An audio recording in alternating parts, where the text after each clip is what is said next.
2 motor dizel. Ford Raptor. Dəli bir şey daha. Bir dəfə görürəm ki, Ford Raptor 2 motor dizel olsun. Buna 360 kamerası. Kombinirованı oturacaqlar. Çox qəşəngdir ha. Hər bir şey var.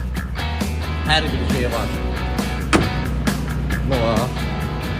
Dəli tip değil mi? Çox qəşəngdir axı. Temadır. Ronaldo'sun temadır. Birinci dəfə belə bir şey görürəm. Bu avtomobilin ümumiyyətlə mən tez baxıram. Amma 2 motor dizelini, kareykasını birinci dəfə görürəm. O hardan tapıblar, necə tapıblar bilmirəm. Amma qiyməti çox yaxşıdır. Gəl Bakıya indi hesabladıq bir daha. 40.800 dolara gəl Bakıya. Bank ödənişlə. Bizdən elə əldən ələ yoxdur Dubayda. Bank ödənişlə vergi biz özümüz veririk.